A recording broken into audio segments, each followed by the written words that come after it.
With YouTube attacking alternative media, please consider supporting the channel via Patreon for just $1 per month. Link below. Hey, what's going on, everyone? My name is Matt Jarbo. This is 3 Buck Theater, and something might be wrong with Deadpool 2.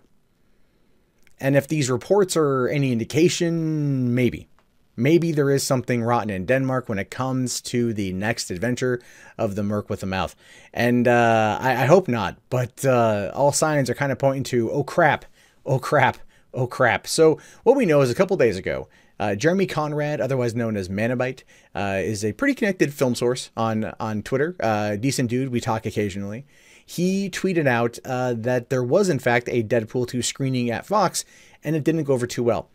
In fact, he says this, according to an article from Cosmic Book News. Fox screened Deadpool 2 tonight, not Dark Phoenix again, and yikes, the first reaction wasn't what I expected to hear. About a half hour longer than the first movie, no plot for a good chunk of it, Vanessa is wasted, credit scenes are the best part of the whole thing. Yeah, that's not very good. That's not very good at all. That's not what you want to be hearing with about 2 months to go until the movie comes out. Now, when Disney announced that they had moved Avengers from May 4th to April 27th, I honestly thought that it was a move in order to give them another, to get them a week away from Deadpool 2, because the hype for Deadpool 2 is pretty freaking high. I might be wrong. The success of Black Panther and the fact that it's held for 4 weeks in a row, even beating out A Wrinkle in Time, might mean that Avengers is going to just dominate for that amount of time, and they're not even worried about Deadpool 2. They don't even care about Deadpool 2. They just don't want to interfere with Solo's Memorial Day weekend take-home, because Memorial Day weekend is a very, very, very large 4-day weekend event for Hollywood. And at the same time, I originally stipulated that thought that Deadpool 2 had moved before Solo, because Disney had effectively written Solo off. Those are some of the rumors that we were hearing. And the fact that Deadpool 1 grossed over $800 million, that this was going to be just kind of a cock of the walk move, so to speak, to show that that you don't want to mess with Deadpool.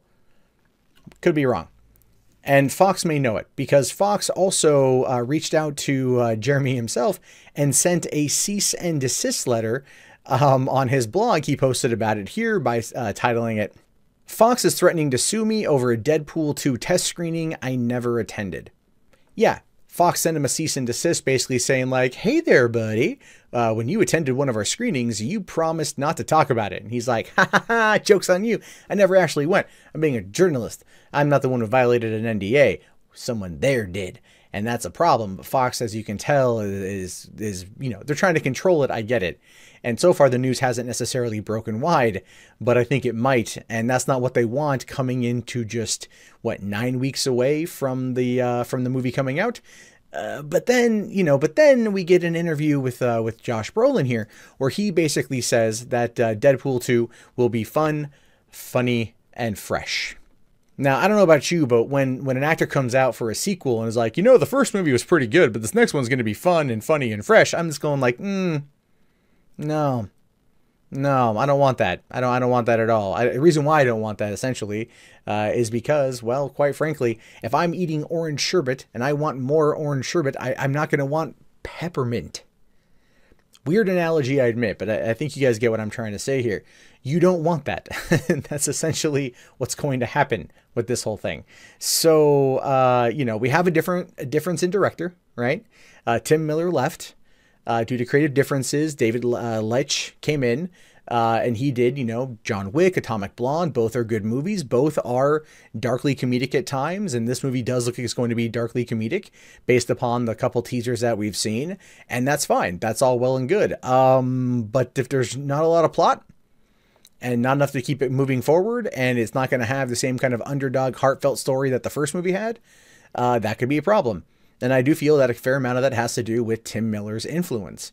When you had a quartet of people, Tim Miller, Ryan Reynolds, Paul Wernick, and Rhett Reese, you had these people come together to create something magical.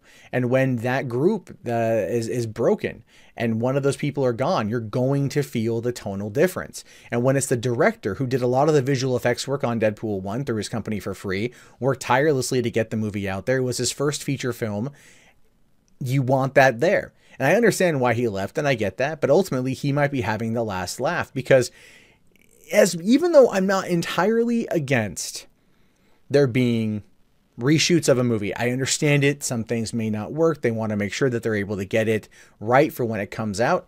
Usually it's something that's scheduled in advance, right? Ghostbusters opened July of 2016, was running reshoots in April of 2016, so a couple months beforehand. Here we're coming 9 weeks to release, and they're doing reshoots of the movie because, well, Josh Brolin admitted it. Maybe it's nothing to worry about at all. Maybe it's everything.